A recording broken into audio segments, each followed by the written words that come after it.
ವರದಿ ರಮೇಶ್ ಡಿಜಿ ಆನಂದಪುರ ಶಿವಮೊಗ್ಗ. ಸಿಗಂದೂರು ಸೇತುವೆ ಶುಭ ಆರಂಭಕ್ಕೆ ಮಾಜಿ ವಿಧಾನ ಪರಿಷತ್ ಅಧ್ಯಕ್ಷ ಕಾಗೋಡು ತಿಮ್ಮಪ್ಪ ಮನೋಲ್ಲಾಸರವರು ಸೋಮವಾರ ಬೆಳಗ್ಗೆ ಭಾರತದಲ್ಲಿ ಅತಿ ದೊಡ್ಡ ಕೇಬಲ್ ನೆಟ್ವರ್ಕ್ ಸೇತುವೆಯಾದ ಶ್ರೀ ಸಿಗಂದೂರು ಚೌಡೇಶ್ವರಿ ಅಂಬರಗೋಡ್ಲು ಸೇತುವೆ ಶುಭ ಆರಂಭದ ಕುರಿತು ಸಂತಸ ವ್ಯಕ್ತಪಡಿಸಿದರು. ಈ ಸಂದರ್ಭದಲ್ಲಿ ತಾವು ಶಾಸಕರಿದ್ದಾಗಿಂದಲೂ ಸಿಗಂದೂರು ಸುತ್ತಮುತ್ತಲಿನ ಜಾಗ ಮುಳುಗಡೆ ಪ್ರದೇಶವಾಗಿದ್ದು ಅಂದಿನಿಂದಲೇ ಸರ್ಕಾರದ ಗಮನಕ್ಕೆ ತಂದು ಹಲವಾರು ಚಳುವಳಿಗಳು ಕಾಂಗ್ರೆಸ್ಸಿನ ಮುಖಂಡತ್ವದಲ್ಲಿ ಮಾಡಿ ಸೇತುವೆ ನೂತನ ನಿರ್ಮಾಣಕ್ಕೆ ಆಗಿನ ಶಾಸಕರ ಗೆದ್ದಾಗಲೇ ಹಣವನ್ನ ಇಟ್ಟಿದ್ದೆವು. ಅಂದು ಪಟ್ಟ ಶ್ರಮ ಇಂದು ನನಸಾಯಿತು ಎಂದು ಸಾರ್ವಜನಿಕರ ಎದುರುಗಡೆ ಮಾಧ್ಯಮದಲ್ಲಿ ಹರ್ಷವನ್ನ ವ್ಯಕ್ತಪಡಿಸಿದರು.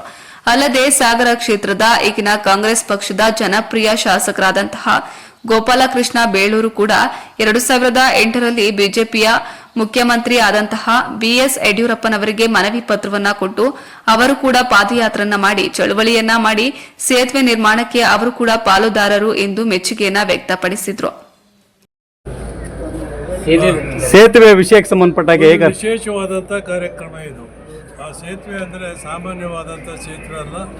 ಬಹುಶಃ ಇತ್ತೀಚಿನ ದಿನಗಳಲ್ಲಿ ಅಷ್ಟು ಖರ್ಚಿನಿಂದ ಇಷ್ಟು ದೊಡ್ಡ ಸೇತುವೆಯನ್ನು ಮಾಡಿರ್ತಕ್ಕಂಥದ್ದು ಇದು ಮೊದಲೇ ಬಂದಿದೆ. ಇದಕ್ಕೆ ಹೆಚ್ಚು ಕಡಿಮೆ 500 ಕೋಟಿ ದೊಡ್ಡ ಸೇತುವೆ ಇದು. ನಾನೇ ಈ ಸೇತುವೆ ಮಾಡೋಕ್ಕೆ ಅದಕ್ಕೆ ಬೇಕಾದ ಹಣವನ್ನು ಒದಗಿಸಿಕೊಟ್ಟು ಕೆಲಸ ಪ್ರಾರಂಭ ಮಾಡಿದ್ವಿ. ಭಾಳ ವರ್ಷ ಹಿಡಿತು, ಆದರೂ ಯಶಸ್ವಿಯಾಗಿ ಇವತ್ತು ಪೂರೈಸಿದೆ.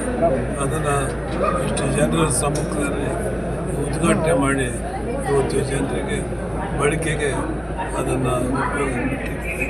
ಇದು ಸಂತೋಷದ ಸಂದರ್ಭ. ಇದನ್ನು ತಮ್ಮೊಂದಿಗೆ ನಾನು ಹಂಚಿಕೊಂಡಿದ್ದೇನೆ.